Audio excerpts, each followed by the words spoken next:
Assalamualaikum Sobat Gudang Fakta. Sudah baca berita kan? Salah satu yang menarik perhatian belakangan ini adalah hukuman mati yang dijatuhkan kepada Ferdy Sambo. Tapi, tahukah kamu hukum Islam tentang hukuman mati? Yuk menambah ilmu, kita simak hal berikut ini. Hukum Islam tentang hukuman mati ditemukan dalam Al-Quran dan hadis. Secara umum, hukuman mati dapat digunakan sebagai hukuman untuk kejahatan berat,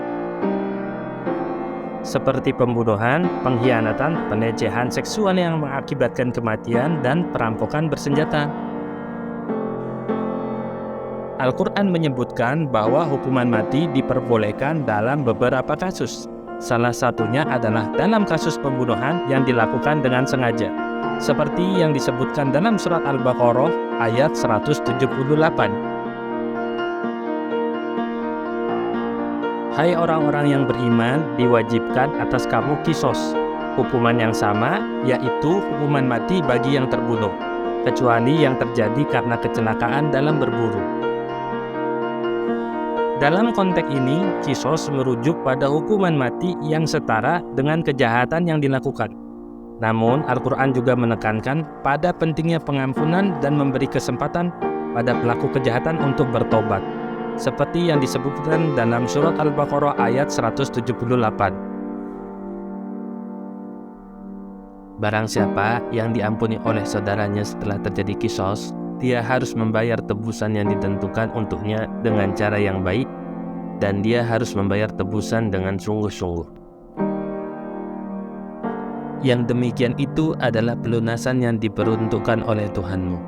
Maka sesiapa yang melampaui batas sesudah itu, maka baginya siksaan yang pedih. Dalam hadis, Nabi Muhammad SAW juga memberikan petunjuk tentang hukuman mati. Misalnya, dalam sebuah hadis yang diriwayatkan oleh Bukhari dan Muslim, Nabi Muhammad SAW bersabda,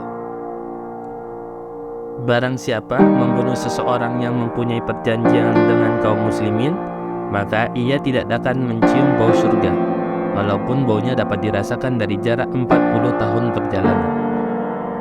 Namun, penting untuk dicatat bahwa hukuman mati harus dijatuhkan setelah persidangan yang adil dan transparan, serta bukti yang cukup kuat.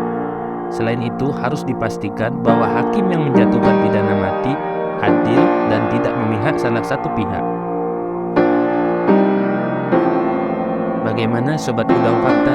Insya Allah bermanfaat, dan jangan lupa untuk subscribe, like, dan komen. Sampai jumpa di kesempatan berikutnya.